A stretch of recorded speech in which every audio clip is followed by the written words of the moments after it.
Jimmy and JoAnne, a lot of people are feeling like President Dumb Joe is Trader actually Joe. just continuing the Barack Obama administration. How are you guys doing tonight? We're doing very fine. well. Yeah. You're in a Yeah. winter I think wonderland you're again. right, Jason. Yeah. Yeah. I think a lot of people I've heard it rumored, I mean, I don't know if this is true or not, that Obama is actually whispering in the ear and doing it all. You know, it wouldn't surprise me. I bet that's happening. I mean, he said at one point that that's what he would want. And Yeah. I mean, could you imagine a more puppety puppet than President Super Dumb Joe? Yeah, Trader Joe. Listen, you can't, there were a lot of people that ran for president on the Democrat ticket would have been better than him, a lot of them. And why they picked him when nobody supported him and he couldn't even speak, you know, he couldn't even do a speech. Somebody said that Jim Carrey was in makeup, had a mask, and he was the guy actually acting like Biden, you know. Well, joking aside, in the Middle East, it is very common, and in the United States as well. Lyndon Johnson used to do it. Hillary Clinton has been accused of doing it. But this use of doppelgangers and body doubles, we even saw Saudi Arabia was doing this when they assassinated Jamal Khashoggi. They had a guy dress up as him who looked like him go out the back door so they could generate some fake evidence and say, oh, no, he left. So this use of a body double, now that President Dumb Joe can go around with the mask on all the time, it just makes finding body doubles that much easier. Just need somebody with white hair. Gaddafi had 12. As one of our friends says, the false flags are always flying very high. Right. And, you know, the truth is we don't know what the hell is going on. There's so many pieces of disinformation coming out from all directions.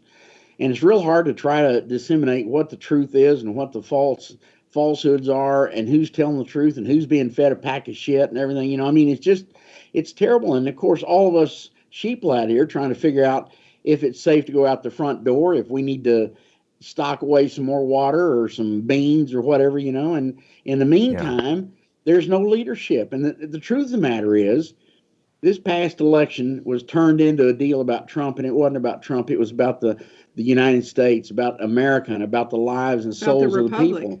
And that was completely turned over to idolize a man that really the problem was our country was being disassembled and taken away from us. And here you point this finger at this guy, and you know, unfortunately, people in the United States have to have a leader. So, you know, we don't have a leader. We don't have a leader, and there's nobody speaking for us. And so everything we try to glean some truth from this place or another, and then there's so many alternate opinions about everything we hear. Yeah, So, and then there's Castle Rock. Everybody's talking about that, you know. I don't know about that. What is that? Castle Rock is a studio owned by Amazon in Hollywood. They say this is where that's where Biden's White House is. Oh, well, I do know about Castle Rock Entertainment. That's Meathead's entertainment company. It's Rob Reiner. Yeah, Rob Reiner. Yeah, exactly. Yeah, exactly. So what's going on with Castle Rock? They have pictures, Jason. That's where the studio is. They have pictures of all kinds of stuff. They have put up some big trees so they can't see on one side, but there's even a picture of someone with their hand behind a set, pulling the set back. There's different cars driving outside the window. That would never happen at the White House. Trucks backed up there. You know, I mean, it's a studio set. So, well, I haven't heard too much about that. But tonight, what we're going to be talking about, we're going to go back to Benghazi, because with President Stupid Joe in office, we're back to this Libya model and, you know, the Hillary Clinton, Barack Obama route of destroying the place. And I want to be clear before we begin, when we do our sponsor exclusive segment that people are going to be able to watch on patreon.com/James and JoAnne Moriarty, or Patreon or subscribestar.com/crowdsource the truth. A lot of people saw the show I did last week with Lee Stranahan. He was talking about Benghazi and his take on what the impetus for it was, etc. And people asked me, what do Jimmy and JoAnne say about this? So I want to make sure that people know that this is not going to be sniping at Lee. This is not bashing Lee. This is not criticizing Lee, but you guys have a substantially different understanding of what the causes were, what the involvement of this video may or may not have been. And I think it's important that we talk about it because there are all these competing narratives, and just because somebody supports one, like Mike Lindell, for instance, a lot of people saw, I called him and I wanted to share some information I had about Mary Fanning. Now, just because Mike Lindell puts out information that I know is false, I don't immediately assume that he's lying. He might be tricked. He might be having the wrong idea. But when he acted the way that he did, then I become convinced that he's either stubborn and stupid or part of the problem, spreading the disinformation. So I want to make sure that everybody knows we're not trying to beat up on anybody. We're just trying to get to the bottom of all this. Jason, I'm going to stand on the proof that we've been delivered. I'm not going to give any opinions, our opinions. That's not our position. But when you have the standing government of Libya that was trying to cover their ass immediately, let everybody know they didn't have anything to do with this, and they put it out an official report. And we delivered that report to Jerry Corsi within a day or so of it getting released. And it was read in the congressional record. And we were told to get that read in the record took an act of God. They didn't want that information in there. It was validated that the Libyan security forces in Libya, the government that the US, UN, and NATO installed in Libya in 2011, they're the ones that wrote that report. And they wanted to make sure that everybody knew they didn't have anything to do with that. Second, the tribes of Libya told us a couple of weeks before, there was a general in the desert that called us and said, your properties are going to be attacked. And we said, what properties are you talking about? Well, your U.S. properties, like your embassy in Libya and in Egypt. We were told a couple of weeks, maybe 3 weeks ahead of time. Mm-hmm. We also had the number 2 guy in security in Libya in 2011 asked us what in the hell we were doing delivering 20,000 rockets to Al-Qaeda and Muslim Brotherhood and Ansar al-Sharia in Libya. He asked us that. His name was Dr. Aguila. Nobody ever talks about that. We have proof from other sources that there were 50,000 rockets bought by Hillary Clinton, Barack Obama, and Joe Biden in maybe late 2009, early 2000. No, they were delivered in 2010. To the Secretary of State, 50,000 shoulder-mounted rockets. Chris Stevens was killed over that rockets. We have definitive proof of that. It's too bad the guy's name everybody will get it. Wasn't. It's too bad the guy's name isn't Dr. Acula, because then you could call him Dracula. Aguila actually in Spanish means snake, but that's his name. Perfect English. He was number 2 in security in Libya. And besides that, no, it's with a G. I'm joking. This is Dracula. Oh, yeah. And besides that, at the time that attack was taking place, we were told that Ansar al-Sharia, who was paid by the U.S. government to protect that safe house, Ansar al-Sharia was normally guarding that place. They had reduced their guards down to 3. And all this will be in our PDF. Everybody on the paid site will be able to see it. But that proof that there was no security at that place at that time, Chris Stevens' entire itinerary had been passed out to everybody. All his security had been removed. He had asked for additional security. And besides that, Libya had no movie houses. And in early 2011, YouTube had been shut off in Libya because so much false information was coming in from the alternate media into Libya that they cut it. So there was no YouTube. Let me slow you down a second, Jimmy, because I know you're very excited to share this with everyone. And we're going to be going into great detail in the sponsor exclusive segment. But I want to make sure that we're very clear always in our distinction between evidence and proof. It's a very treacherous, slope to go down to start referring to things as proof. I think we need a slew of definitions if we're going to talk about proof. We were there. But Jimmy, it's evidence. It's evidence. Please just don't use the word proof, because we were there. We're eyewitnesses, Jason. I'm not denying that you're an eyewitness. I'm just saying that it's very important to me that we stay away from the word proof. Proof is one thing if we're doing a scientific experiment. It's another thing if we're in a United States criminal court. It's a different thing if we're in a civil court. It's a whole other thing if we're in a British court. So I just hate the word proof because so often people use it and then it loses meaning. You guys have evidence. You're firsthand witnesses. You have evidence that perhaps many other people haven't seen. And we're going to go over that evidence in detail. We're going to leave it to the audience to decide what that evidence proves, disproves, or doesn't prove. But I think when we get into this conversation of, like Mike Lindell calls his thing, absolute proof. First of all, he's wrong. A lot of things in there are bad evidence. He's got some very good evidence and some very good witnesses.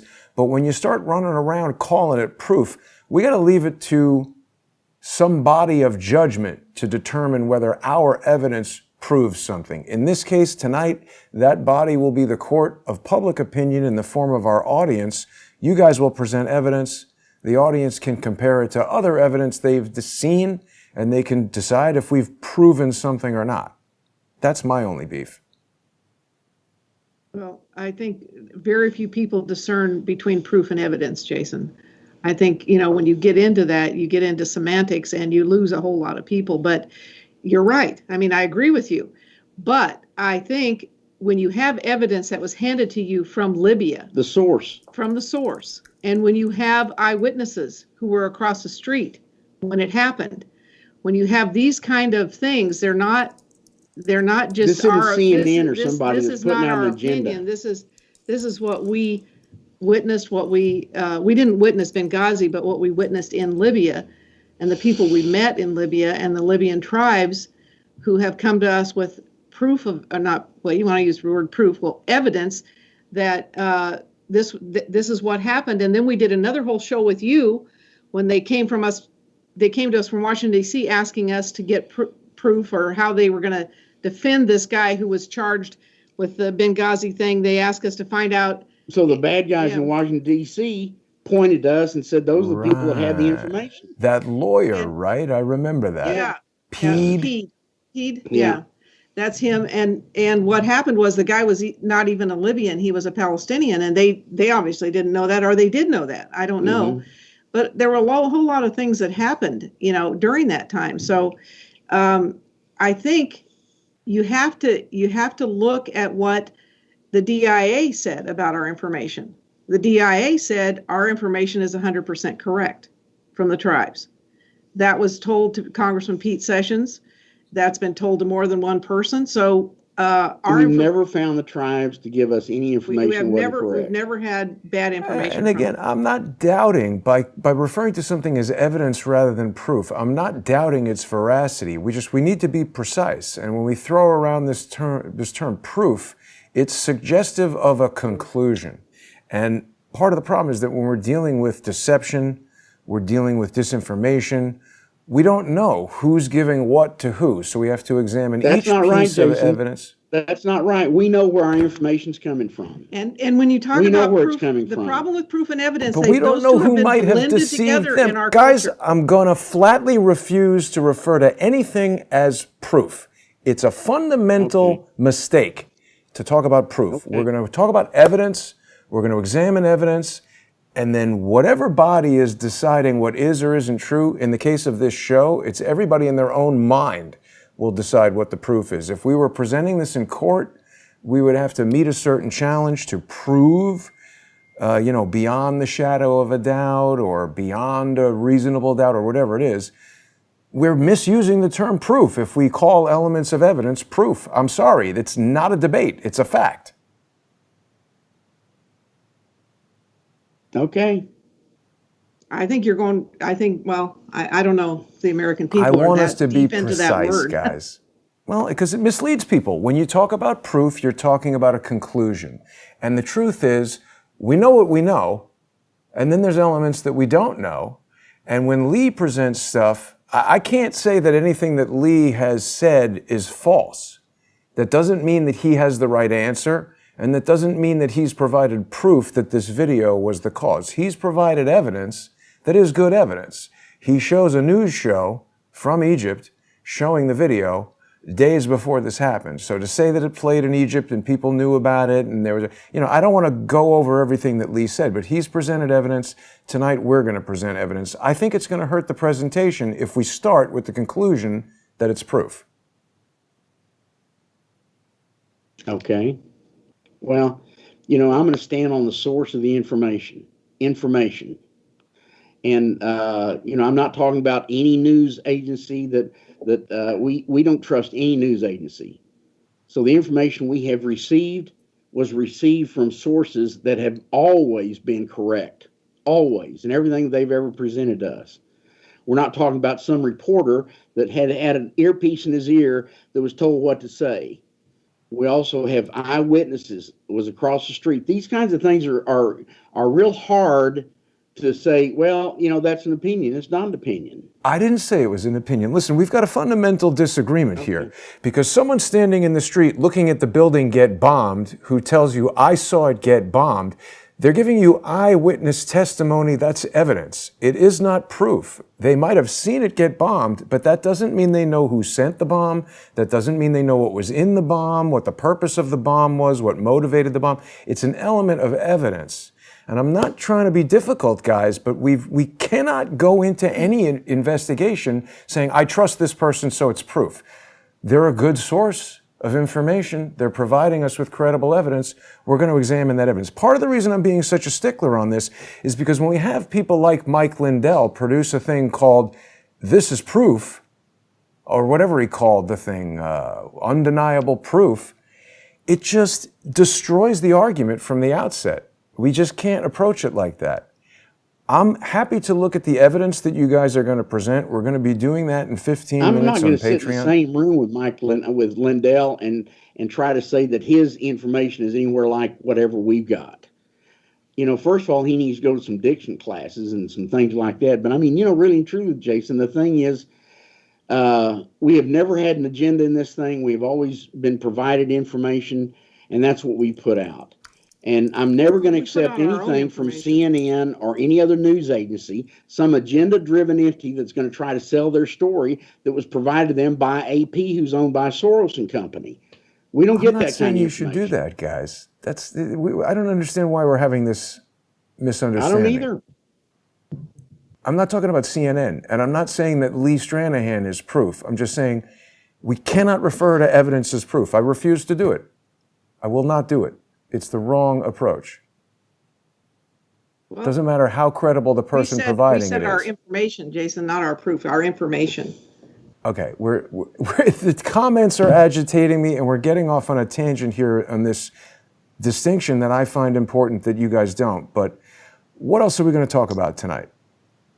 We're also going to talk about Libya and the election of 4 people by a group of people that was appointed, Muslim Brotherhood, that was appointed by the UN, and most of them bribed their way in with money. They're Muslim Brotherhood, who represent less than 3% of the Libyan people. They elected 4 people who are going to set up a temporary interim government to set up an election in Libya in December of this year, December 24th, I think, 2021. Now, there were no good people put forward to run this interim government. Who were they? They're all Muslim Brotherhood. These are criminals. Well, I talked to the Libyan tribes today, and they said they're all rats. Rats work with the Muslim Brotherhood. Rats are what they consider Libyan traitors who joined Hillary Clinton against the people of Libya. And these people, the head guy is from Misrata, which is the worst place in Libya right now. Nobody trusts them. So in 3 days, they told me they'd have a formal update for me from the tribes, but nobody's really happy about this. The UN lady, what's her name, Stephanie Williams, said, we're going to be watching you. You have sworn to do this, to have an election in December. You cannot run for office. That's one of the agreements they signed. They also signed to clean the country of militias, of foreign troops. We'll see if that happens. So far, have they ever done anything they agreed to? So far, they've never done anything they agreed to. So we'll so see. You got the fox back in the chicken coop, and they're only going to eat the chickens they're going to be allowed to eat. Well, the problem is the Libyan people still have no voice. Yeah. And that's a problem. You got 90-some% of the Libyans who have no voice. These are 3% of funded by Turkey, funded by whoever, who have stolen from Libya for the past 10 years, who have ruined the country continually, never did anything to fix anything, never did anything to help the country with power or food or anything. And here's the terrible part. These 4 guys, these asshole criminals that are now the new government, Libyans didn't have a thing to say who they are, but those guys are going to be in control of all the money produced from the oil and gas in Libya. They are the government. Everybody's supposed to recognize them, and they're supposed to guarantee there's election a year off. But in the meantime, they have an open hand to do whatever. So Libyans are not happy about this. Again, the bad guys that have been robbing Libya blind and raping that country since 2011 are continuing to do that. And of course, U.S., UN, and NATO are right along with it. So 4 criminals are now in control of Libya with the imprimatur of all the foreign governments. Yeah, but the House of Representatives has a say in this, in Tobruk, and they're supposed to agree. And this is why the tribe said, well, we'll have more information in 3 days. So okay, last time we were in this position, the elected government in Libya, in Tobruk, did not agree with anything that this foreign group had installed as the government. That was the security They never agreement. agreed with anything they said to do, but they went ahead and did it anyhow. And the Tobruk government, forget it. So, I think we're same song, another verse, just 10 years down the road. Well, I don't know. We'll wait and see. Yeah. A lot of Libyans have stood up against this, and apparently Stephanie Williams said that she said no Libyans think that there's going to be an election now. They don't trust this at all. This is what I've been told. They don't trust the people in charge. They don't trust any of this. And she said the UN is going to make sure this happens. These people have sworn to do this. Of course, the UN's the one that blew up Libya, aren't they? Yeah, and the UN's the one who set up the security agreement with the General National, government, GNA, that's in there now. Well, guys, let's do this because you've got a little bit of a rough internet connection. So I want to make sure we have enough time to restart on your end and try and get Skype reconnected. So in just under 10 minutes, we're going to begin the sponsor exclusive show. We're going to get into all the details of the evidence, and people watching can decide if this evidence proves one thing or another. We'll see that on patreon.com/James and JoAnne Moriarty, or patreon.com or subscribestar.com/crowdsource the truth. Thanks for tuning in, everybody. We'll see you at 8:30. Jason? Yes. Just before you go, tell them that our patrons, who are patrons of ours, will get a copy of the PDF with all the proof on it, with all the evidence on it. Exactly. All the links will be on the PDF. And each week when we do the show, people who sponsor Jimmy and JoAnne on patreon.com/James and JoAnne Moriarty are not only helping keep this kind of independent reporting alive. By sponsoring Jimmy and JoAnne, you're going to get access to all the links from the articles that we use during the show, so you can go in depth and really explore what we're talking about. I also want to remind people to visit LibyanWarTheTruth.com. You can purchase Jimmy and JoAnne's DVD, and if you sponsor them on patreon.com/James and JoAnne Moriarty, the shipping is free. It's a great way to learn about Libya and the harrowing escape from Al-Qaeda that almost took Jimmy and JoAnne from us. So thankfully, Jimmy had some money stuffed in his shorts that he was able to pay the terrorists. But we'll be back in just a few minutes.